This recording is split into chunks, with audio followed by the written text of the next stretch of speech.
ఇలా కూర మీ కొత్త ఇష్టమైన ఆకుపచ్చ ఉప్పు మరియు రుచికరమైన మీరు ఎన్నడూ వినని తీర ఆకుకూరలు ఇలకూర లేదా రేవుకాడలు మరియు ఉప్పు చెట్టు అని కూడా పిలుస్తారు.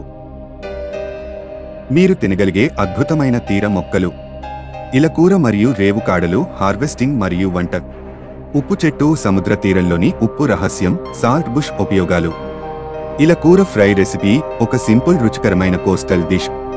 రేవుకాడలు కూర మీరు ప్రయత్నించవలసిన ప్రత్యేకమైన రుచి. ఉప్పు చెట్టు నుండి ఉప్పు తయారు చేయడం ఒక సాంప్రదాయ కోస్టల్ టెక్నిక్.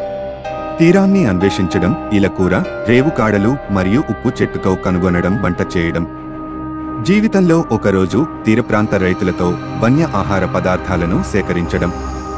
తీరంలో ఆహారం కోసం వెతుకులాట ఇలకూర నుండి ఉప్పు చెట్టు వరకు.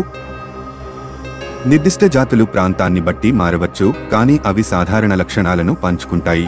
రసవంతమైన ఆకులు, కొద్దిగా ఉప్పగా ఉండే రుచి మరియు కఠినమైన తీర వాతావరణానికి స్థితిస్థాపకత.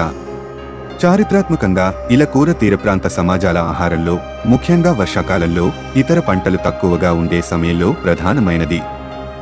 దీనిని తరచుగా సాధారణ స్టైర్ ఫ్రైగా తయారు చేస్తారు, పప్పులకు కలుపుతారు లేదా కూరలకు రుచికరంగా ఉపయోగిస్తారు.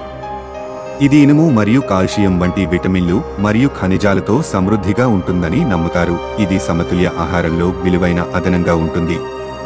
మీ స్థానిక ప్రాంతంలో ఇలకూర కిందకు వచ్చే నిర్దిష్ట రకాల మొక్కలను పరిశోధించడం దాని పోషక ప్రొఫైల్ మరియు పాక సామర్థ్యాన్ని బాగా అర్థం చేసుకోవడానికి సహాయపడుతుంది.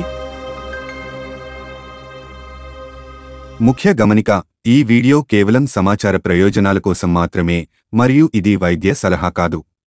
ఏదైనా మూలికా ఔషధాన్ని ఉపయోగించే ముందు ఎల్లప్పుడూ అర్హత కలిగిన ఆరోగ్య సంరక్షణ నిపుణుడిని సంప్రదించండి.